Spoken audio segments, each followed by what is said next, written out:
Ndoda Kuriphwa zvandakariitira pamwana wandakachengeta chidzidzo wangu yaasiri wangu. Mwana wacho ari kunzi akachengetwa asiri wake. Inini handaiziva kuti ari kuchengeta mwana asiri wake. Wakandita welcome semufana wavo pabasa. Ndichibva ndowaratidza musikana wangu sewakoma wapabasa. Ndakazonzwawo vanhu vapabasa kunzi unoona zvikuitika uyu mukoma wako zvako but ari kuzoenda achinotorana nemusikana wako. Handaikwanisa kundononoka padhoo pake ndichiti ndoda kuuya kuzotora mwana wangu iye aenda kunomuklema kwaatezvara. Tumorokeshe ndaimboti ndakasangana naamai acho ndaisvika pakuzombovabvunza kuti nhai amai ashi ko mwana wacho ambori mwana wani. Mukadzi ainditaura kuti ndewangu nadhivha usandikanganise marriage yangu nekuti pane mamwe masituations ekuti tinenge tichitoti dai taudenza tina chimugabe kana zvakanaka pazvidingidzi asi pane mamwe asingade tina chimugabe.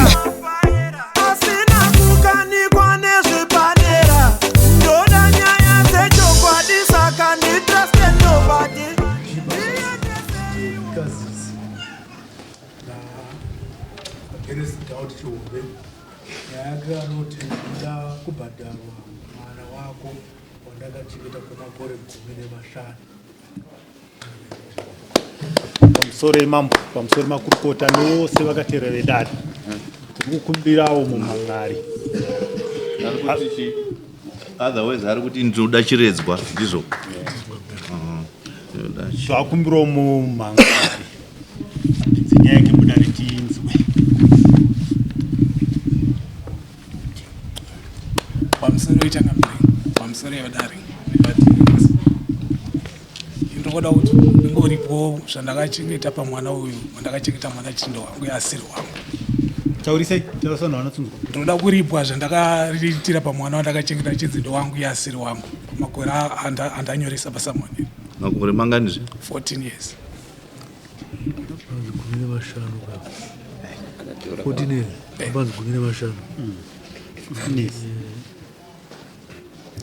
ari kuti 14 15 abanzi 15 years ndizvozvo. Right, mazvinzwa here zviri kutaurwa nomumhan'ari yomumhan'arirwe. Pamusoro ishe wangu makurukota edare nevese vari kunzwa nyaya zviri kutaurwa nomumhan'ari ndiri kuzvinzwa. Uri kubvuma here mhosva yacho yakupomerwa? Mhosva yake handingati ndiri kubvuma kana ndiri kuramba nekuti ndiri kushaya kuti iri kuuya neengo ipi nekuti inini handina kudanana naye kuti ndimuchengetese mwana asiri wake. Sachinatsokuenda mudare tinzwe unatsotyesa tinzwe nyaya yako. Pamusoro ishe wangu pamusoro padare mese mukunzwa nyaya. Pamusoro ichangamire vakateerera dare. Nyaya yandiri kumhan'arirwa ndofunga mwana wacho ari kunzi akachengetwa asiri wake. Inini handaiziva kuti ari kuchengeta mwana asiri wake kana kuti wangu nekuti inini handizi amai vemwana ende amai vemwana yangu pawakaita pamuwiri havana kundizivisa kuti wane nhumbu yangu kana kutizira kumba kwedu ndakaramba asi akawangoenda kune mukomana wacho neiyeyu wakatanga kugara. Tichakumbira dare kana richindobvumidza nditaure nyaya iyi kuti musaitumbure nepadumbu muitangire kwayakatangira ichienda kusvika payava nhasi nekuti zvakatanga zvichidai ndichitanga kuzivana nadhivha iyeyu anga ari mukoma wangu ndichitanga kupinda pabasa. Wakandita welcome semufana wavo pabasa. Ndichibva ndowaratidza musikana wangu sewakoma wapabasa. Amainini kufara tichifara. Taishanda shift kugrand spinners.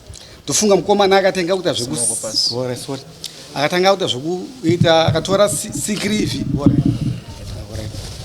akatora sikrivi kana akaita zvaaita umwe unonana nemusikana ina hapana chandaiziva. Ndakazonzwawo nevanhu vapabasa kunzi unoona zvikuitika uyu mukoma wako zvako but ari kuzoenda achinotorana nemusikana wako. Ndakabvunza musikana kuti ko zvinenge zvakufamba seko ndakuintrodusawo kumunhu handi kuti mukoma iwewo ndiwo wakupota uchienda naye uchidai. Musikana akangoti aiwa munhu anoita zvaanoda neupenyu hwake. Ini ndakaona kuti tingati makwikwi acho nemunhu asiri wezera rangu ndanga ndichiri kungosvika pakambani rega ndibope hangu mabhireki. Ndofunga ndakabva ndangowasiya vachienderera mberi nerelationship yavo kusvika musikana akaita nhumbu. Ari pana musikana kazi wacho? Musikana haapo, pane mwana chete. Musikana waenderera mberi nerelationship yavo. ndakazongonzwa kuti watizisana wakugara wese. Ndofunga pakamboita kaincident kekuti musikana akanzi aita nhumbu. Iye Diva akanzi musikana muperekedze sezvo ndaizikamwa kumba kwawo. Muperekedze kwana Daudi Chihombe. Musikana akabva aenda naye kwana Diva. Diva akanosvika achinoramba musikana nezita rangu achiti no. Haizi nhumbu yangu ndokuti ndakasikadana naye ndega ndaidana naye nemumwe anonzi Daudi. Ana tete wakagadzika wakati ko atina kuya kumba kwana Daudi. Musikana wacho ainonzani? Anonzi Linda Chigwana. Zvadaro Chigwana. Zvadaro musikana akabva angotambirawo kuti sezvo zvoshuwo anga ichisanganisa vakomana akadzokera kumba kwawo. Anogara kumba kwawo. Diva anozonzi bosi nogara mudunhu rimwe chete kuGlen ikoko zvinenge zvichingotenderera. Anozonzi akazonoenda achiti anoda mhuri yake. Ndipo paakazonotora mukadzi uye nemwana. Akabva atanga kugara nawo ndosvika nemakore aakutaura yaya. Handaikwanisa kuenda inini nyangwe kana ndaiona masimilarities nekuti mwana wachina arimo muno mudare nyangwe makamuona. Munongona handaikwanisa kuenda nonoka padhoo pake ndichiti ndoda kuya kuzotora mwana wangu iye aenda kunomuklema kwaatezvara. Ari pane mwana ndibosomoka toni. Uya kulu uya.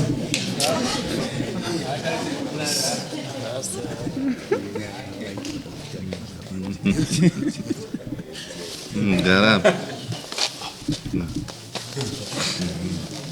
Right, sumukai imirutu. Bisa yeti babu nimi. Tarisai kuwano. Mushinyemwerera.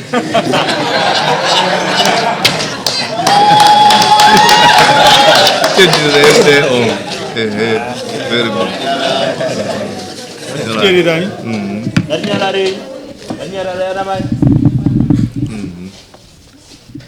Right. Yeah, ichienderera mberi. Nyaya yaita semaitiro iyayo wakagara makore avo vachigara. Handaikwanisa kukanganisa marriage yavo nekuti mulocation ndaimboti ndakasangana naamai acho ndaisvika pakuzombovabvunza kuti nhai amai ashi ko mwana wacho ambori mwana wani. Mukadzi ainditaura kuti ndewangu naDiva usandikanganise marriage yangu nekuti wakandikanganisa marriage yangu ndichauya kuzogara kumba kwenyu ikoko kwauri nemhuri yako nekuti unonge wakanganisa yangu marriage. Ndakati handizoda kukanganisa marriage yako asi ndoda ngoziva because location inenge isakwanise because mukomana ionekwa muGlen mandinogara. Sorry, inini ndo mandinogara. Vanhu vaitotaura zvakawanda. Iwo mwoyo wako waiti kudii? Inini mumwoyo mangu ndaida kuedza kumubvunza kuti mwoyo wako maiti chii? Mumwoyo mangu ndaiti mukomana akazoti amasimilarities azoti kure sterek nekuti mwoyo wako maiti chii? Mumwoyo mangu ndaingoti zvakangooma hazvo kuti kana usina chokuita munhu nekuti uruti chii mwoyo wako? Uruti mwana ndiwako ere kana usi wako? Mwoyo wako waiti? Mwoyo wangu inini waingonditi anoziva mwana ndaamai wake nekuti hapana zvandaikwanisa kuti ndiite panguva yacho iyoyo nekuti mahenzo yatied ndakatosungwawo nekuti ava marriage yavo yaitoenderera zvese zvazoitika kuti izosvitsana padare imarriage yavo yazoshekawo kwete kuti ndindaishekesa asi yazongoshekawo zvaino yega ende tozobva tazobva ipapo ende ataura zvekuti hanzi ada kuti akachengeteswa mwana Asiri wake hatingazvirambe nekuti aichengeteswa nemudzimai wake asi iye Momira murume una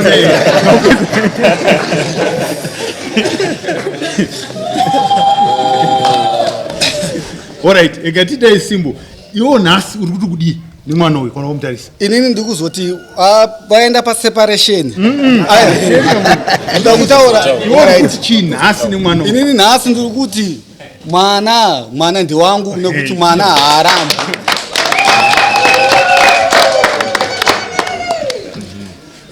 Nekuti pane mamwe masituations ekuti tinenge tichitoti dai taudenza tinashe Mugabe kana zvakanaka kuzvipingidza asi pane mamwe asingade tinashe Mugabe anengangozvitudzira tinotenda zvikuru anyatsotaura murume wekuti pane mamwe pauti ngatidaidzei tinashe Mugabe asi apa pazvanidi because zviri pachena kuti mwana ndewani ndewake. Now uyu murume uyu haasi kuramba kuti mwana haasi wangu, ari kupupura padare kuti mwana ndewani ndewake. kana kunyange paanga achibvunza kuti ko iwe moyo wako waiti chii, aitozviona murukesheri kuti mwana uyu haasi waDevhu, mwana ndewangu, aitozviona. But ataurai kuti inini handisiri ndaichengetesa Devhu mwana wangu, mudzimai wake ndaiti ndaimuchengetesa. Nokuti paakanga achibvunzwa uyu vasangana nemudzimai wako iwe naLinda, ndizvo kaLinda, aitotaura naLinda kuti iwe wakangoda kutaura izvozvo chete unoshekesa marriage yangu. Nemhaka yeLinda aitaura izvozvo because Linda akanga ataurira Devhu kuti mwana ndewako, saka mangwana kuzotendeuka kuti ataure kuti uyu mwana haasi wako, marriage inobva yaita sei, inobva yasheka. Saka Linda aida kuchengetedza marriage yake. Nyambisirwa dai Linda akataura chokwadi paakaziva kuti ndatorana naDevhu kuti mwana uyu haasi wako, uyu anga akada akatora mwana wake uyu kare kare, kana 2 or 1 year mwana achikura uyu akada akataura chii. Now ndoda kubvunza Devhu kuti iwe uchiona manje mamira akaita nyaya, chikonzero nei uri kuklema kuti uyu akukombetsete mari uyu? Pamusoro wechakamira patakaita dare kwaMajor Brown, I think nyaya makaitonga kana muchiri kurangarira. Mimi dare rinondora akatonditi iwewe wakwirira munhu asiri yedare unofanira kukwirira baba vemwana, saka ndakaita izi procedure makandiudze mntu yandakateedza. Saka ikeri on makatondiudza kuti tinofanira kudaro. Ikeri on. Alright. Argument yanga iri kuti chii? Ine pandakakwira dare pai ndakakwirira mai vacho vemwana. Amai vakati mai vemwana uyu vakati chii amai vakatobvuma kuti chokwadi mwana uyu ndakachengetesa murume mwana asiri wake. Dare rikatotiwo saka waifanira kukwirira ndakachengetesa murume mwana asiri mwana asiri wake. Dare rikanditi unofanira kukwirira baba vacho nokuti wakwirira munhu asiriye. Ndokuya kwandaita kuno. Okay. Dare buruzona sei? Yakajeka shana. Yakajeka. Yakajeka.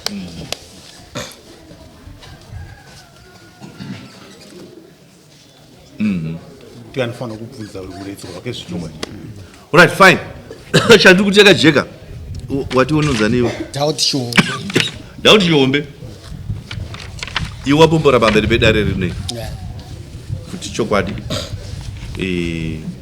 mwana ndewangu, anditika pamutemo patsika dzechivanhu wakanga wachengeterwa mwana kaunobvisa Chiredzwa. Argument yako ibotera mamba takataura. Argument yako yakanaka yekuti uyo mukadzi uyo ndakaita sei ndiye akanga achinzvenga achengetedza marriage yake, anditika. But nhasi zvazobuda pachena kuti mwana haasi uyu. That means uyu akachengeta mwana by mistake. Iwo futa hauna kutora mwana by the same woman, anditika. But that one takazvisa paside, tunoona kuti iwe wakachengeterwa mwana, whether dai akachengetwa kwaatete, wakachengetwa nani kwaatezera vako iwe ikoko, waingobvisa chete chimombe chechiredzwa. Pamusoro imambo wangu ipapo ndicho chiwanhu chedu chaicho chakazara. Mwana akachengetwa nyangwe naambuya wake nyangwe nani panobviswa mombe yechiredzwa. Izvozvo chokwadi. Mukomana auya kumba akauya kwaambuya wake amai wangu inini akakuya kumba kwangu kuya kwakaita kumusha. Amai wangu akabva anotuma hanzvadzi dzavo so senge kuti dombo kunotaura kuti mukomana tamuona bhozi zvanga zvisina konfirmeke kuti mwana angu uya ega bhozi akuya ega mukomana. Mwana asvika alright ndiwe kuno bosi kuti timuti muri kumuti kana titi chinhu kunyasongoona zvinhu zvacho zvoti kana muchemberi akatogadzika kuti koinda muchita mashura akadai mwana achigara kwaari kugara. Wakatuma kwaTezvara wacho pandikuzotaura zvangu ndepekuti dhivha ndikamupa mombe yechiredzwa, Tezvara ndichawapa mombe yechiredzwa, ndichafesana navanhu vangani panhau yechiredzwa because Tezvara wari kuti ndiwo wakachengeta mwana zvadhivha anofanira kutarisana natezvara wake nekuti ndiwo waimuchengetera mwana, ndiwo wakamuchengetesa mwana here kati ndiwo muchengetera, singazive machengetera sirana vaita ipapo, because inini tezvara chacho ndikutofanira kutarisana nawo nenhau yemukomana iyeyu concerning nyaya yechiredzwa, concerning nyaya zvese zviri. Sei vatezvara vari kuchengeta vari kuti mwana vari kugara kupi? Mwana uyu akatobva kwambuya wake, anogara kwambuya wake, amai wamai wake. Ane makore mangana achigara ikoko? Iye anogona kupupura zvake ega. Mwana makore mangana achigara ikoko? Ndani 6 to 7 years. 6 to 7 years. Waningirika. Chigara kumba kwa mai vamai vangu. Izvo zvimakore mangana? Ndi 23. 23 years.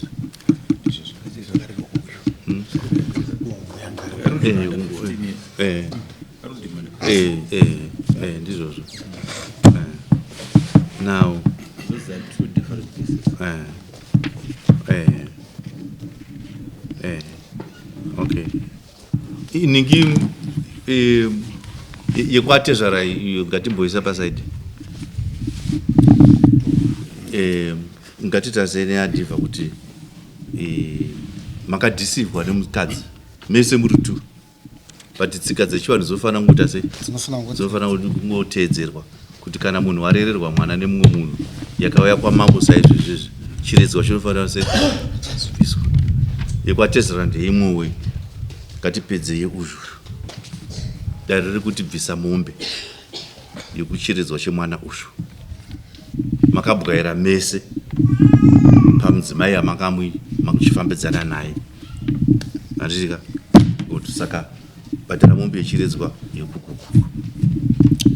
Ndizvozvo mambo papo takenda mavhata zvirikaiti zvaya kuzuyananiswa, asi iyewo zvakewo iye dhivha wacho achichengeta mwana, nokuti mombe matotonga kudhara mambo papera takungotaurawo. Iye dhivha wacho samukoma wangu achichengeta mwana, achiona atorera munin'ina wake musikana wake.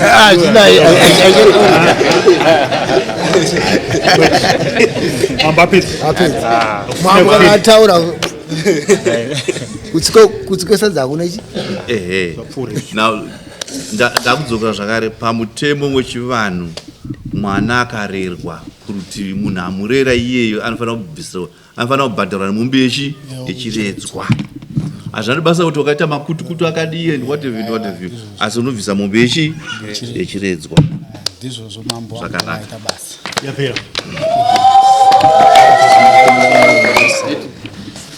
Mira